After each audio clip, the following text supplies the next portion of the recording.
उत्तराखंड राज्य में सूफी संतों के मज़ारात को तोड़े जाने के विरोध में ऑल इंडिया मुस्लिम जमात ने दिया ज्ञापन। आदाब, आप देख रहे हैं अपना मनपसंद यूट्यूब चैनल तेज बरेली न्यूज। बरेली उत्तराखंड सरकार ने अवैध अतिक्रमण के नाम पर दर्जनों मज़ारात को तोड़ दिया है और मस्जिद को भी तोड़ा गया है। इस मुद्दे को लेकर देश भर के मुसलमानों में बेचैनी और रोष पाया जाता है।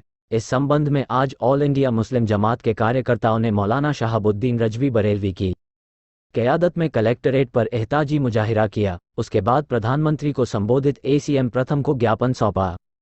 ज्ञापन के माध्यम से मौलाना शहाबुद्दीन रजवी ने कहा कि हम सुन्नी सूफी बरेलवी मुसलमान आपको अवगत कराना चाहते हैं कि उत्तराखंड के मुख्यमंत्री पुष्कर सिंह धामी पूरे राज्य में अवैध अतिक्रमण के नाम पर सूफियों के मज़ारात को तोड़ रहे हैं। अब तक 1 दर्जन से ज़्यादा मज़ारात को सरकारी मशीनरी द्वारा तोड़ा जा चुका है और 360 मज़ारात की लिस्ट बनाई गई है और उनको चिन्हित किया गया है। फिर तोड़ने की कार्यवाही होगी। इसलिए आपसे गुजारिश है कि तत्काल प्रभाव से राज्य सरकार को रोका जाए और मुख्यमंत्री उत्तराखंड को निर्देश दिए जाएं कि जिन मज़ारात को तोड़ा गया है उनकी कब्रों को दोबारा बनवाया जाए।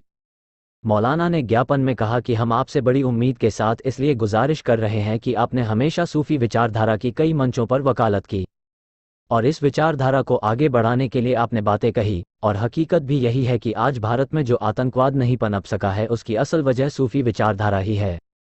मगर बड़े अफसोस के साथ ये कहना पड़ रहा है कि पुष्कर सिंह धामी वहाबी यानी कट्टरपंथी विचारधारा के हाथों खिलौना बने हुए हैं। वहाबी विचारधारा के लोगों का उत्तराखंड हुकूमत में बहुत ज़्यादा अमल दखल बढ़ गया है, जिसकी वजह से सूफियों के मज़ारात को तोड़ा जा रहा है। दरअसल वहाबी विचारधारा सूफी विचारधारा के विपरीत है। पूरे विश्व में आतंकवादी संगठनों की कट्टर विचारधारा का स्रोत वहाबी विचारधारा ही है। मौलाना ने प्रधानमंत्री को मुखातिब करते हुए कहा, हमारी आपसे गुजारिश है कि उत्तराखंड हुकूमत को कट्टरपंथी सोच और सूफियों के मुखालफिन से बचाइए। प्रदेश के अलावा देश भर के मुसलमानों के दरमियान इस मुद्दे को लेकर बड़ी बेचैनी पाई जाती है। हम ज्ञापन के माध्यम से आपको सूरत हाल से अवगत करा रहे हैं। जमात के प्रवक्ता ने बताया कि जल्द ही मौलाना शहाबुद्दीन रजवी उत्तराखंड का दौरा करेंगे और जिन जिन क्षेत्रों में मज़ारात और मस्जिद तोड़ी गई है उसका मौका मुआयना करके सूची बनाई जाएगी। फिर मुख्यमंत्री की प्रधानमंत्री, गृह मंत्री और भाजपा अध्यक्ष JP नड्डा जी से शिकायत की जाएगी। रिपोर्ट जमीर अहमद। क्या मामला आज ऑल इंडिया मुस्लिम जमात के बैनर तले हमने जिलाधिकारी महोदय को ज्ञापन दिया है, जिसको सिटी मजिस्ट्रेट साहब ने रिसीव किया है।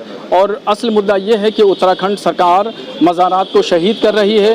अब तक 1 दर्जन से ज़्यादा मज़ारात शहीद किए जा चुके हैं और एक मस्जिद भी शहीद की जा चुकी है।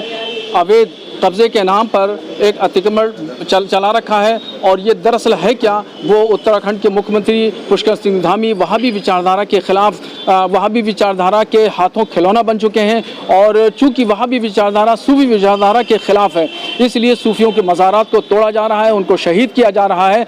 तो ये इससे तमाम पूरे देश नहीं, पूरे प्रदेश नहीं बल्कि पूरे मुल्क में मुसलमानों में रोष है। और इस सिलसिले में हमने ज्ञापन दिया है और हम प्रधानमंत्री से हमने शिकायत की है और हमने टाइम मांगा है। मिलने के बाद हम मुख्यमंत्री की शिकायत करेंगे। चूँकि प्रधानमंत्री नरेंद्र मोदी जी सूफी विचारधारा की वकालत करते हैं और कई मंचों पर इस बात को वो कह चुके हैं कि सूफी विचारधारा ही एक ऐसी विचारधारा है जो देश की एकता और अखंडता के लिए काम कर सकती है और जोड़ सकती है। और अब तक जो आतंकवाद हिंदुस्तान में नहीं पनप पाया उसकी वजह भी सूफी विचारधारा ही है। तो सूफी विचारधारा के खिलाफ पुष्कर सिंह धामी अभियान चला रहे हैं और यह अभियान दरअसल वहाबी विचारधारा की ही देन है। तो इसलिए वहाबियों के हाथ में वो खिलौना बने हुए हैं। तो हमारी मेमोरेंडम के जरिए ये हमारी मांग है कि प्रधानमंत्री इससे हस्तक्षेप करें, क्योंकि वो उनके ही नुमाइंदे पुष्कर सिंह धामी हैं। और तत्काल प्रभाव से मज़ारात को शहीद करना, मस्जिदों को शहीद करना, इसके अलावा और भी जो धार्मिक स्थल जो तोड़े जा रहे हैं उन पर भी रोक लगाई जाए। और अगर रोक नहीं लगाई जाती है तो पूरे उत्तराखंड में हम आंदोलन चलाएंगे, धरना करेंगे, प्रदर्शन करेंगे। खुद मुख्यमंत्री के आवास के सामने हम धरना देंगे। उत्तराखंड सरकार